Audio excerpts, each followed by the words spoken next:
नमस्कार. तर कारवाईच्या नावाखाली फक्त गरिबांचा छळ चालू आहे. बीडमध्ये प्रशासनाची संवेदनशीलता हरवली. कारवाईच्या नावाखाली वृद्धेचा म्हणजे एका आजीचा भाजीपाला आणि डब्बा कचऱ्यात. प्रशासकीय नियम आणि माणुसकी या दोन गोष्टींमध्ये नेहमीच मोठा संघर्ष पाहायला मिळतो. परंतु कायद्याची अंमलबजावणी करताना मानवी संवेदना किती सहज पायदळी तुडवल्या जाऊ शकतात याचा एक अत्यंत विदारक आणि मन सुन्न करणारा प्रकार नुकताच बीड शहरात उघडकीस आला आहे. शहरातील रस्त्यांवर किंवा पदपथांवर व्यवसाय करून पोटाची खळगी भरणारे अनेक छोटे व्यावसायिक असतात. अशाच एका पोटापाण्यासाठी रस्त्यावर बसणाऱ्या आजी भाजी विक्रेती महिलेसोबत प्रशासनाने अत्यंत निष्ठुर वर्तन केले आहे. बीड नगरपालिका प्रशासनाकडून शहरात धडक अतिक्रमणाविरोधात कारवाई राबवली जात होती. याच मोहिमेदरम्यान या गरीब आजीबाईचा उदरनिर्वाहाचा एकमेव आधार असलेला भाजीपाला चक्क कचरा वाहून नेणाऱ्या गाडीत फेकून देण्यात आला. पोटाची भूक भागवण्यासाठी आणलेला तिचा जेवणाचा डब्बाही अधिकाऱ्यांनी कचऱ्यात भिरकावून दिला. या अमानवीय घटनेने संपूर्ण शहरात एकच खळबळ उडवून दिला असून नागरिकांकडून प्रशासनाविरुद्ध तीव्र संताप व्यक्त केला जात आहे.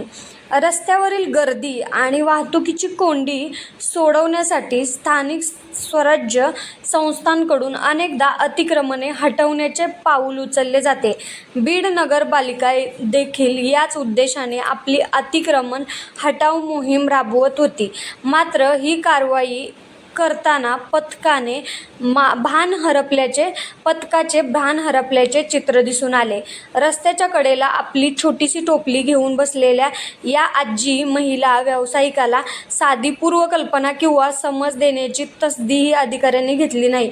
कारवाईच्या नादात कर्मचाऱ्यांनी अत्यंत निर्दयीपणे आजीचा भाजीपाला थेट कचऱ्याच्या गाडीत ओतला. एवढ्यातच न थांबता दुपारच्या वेळी 2 घास खाण्यासाठी तिने सोबत आणलेला जेवणाचा डबाही त्यांनी त्याच कचऱ्यात फेकला. दिवसभराच्या कष्टाचे आणि पोटाच्या आधाराचे असे एका क्षणात नुकसान झालेले पाहून या माऊलीला आपले अश्रू अजिबात आवरता आले नाहीत.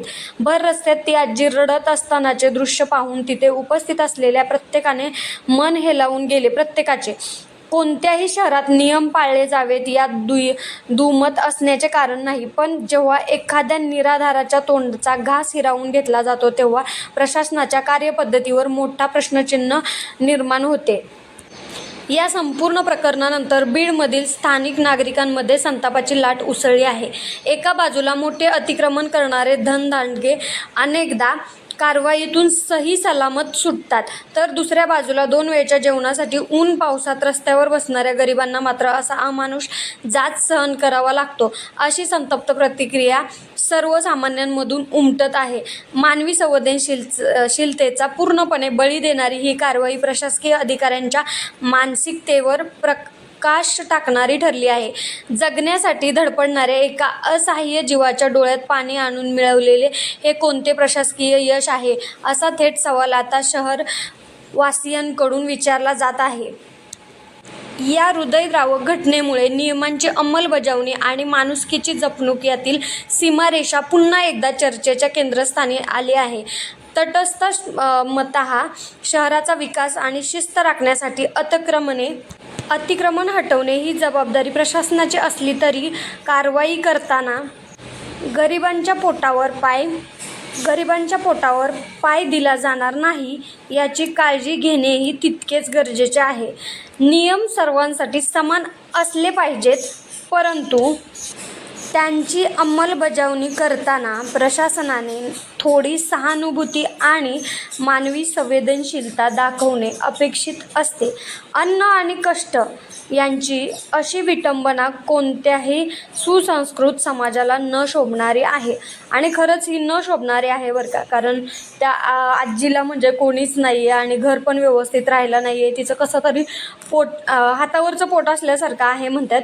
आणि मग आता ह्या अशा गोष्टींमध्ये न्याय मागायचा तरी कोणाला, आणि म्हणजे खरंच गरीबच भरडला जातो बरं का, जातोय ह्याच्यामध्ये आणि गरीबावरच अन्याय होतोय.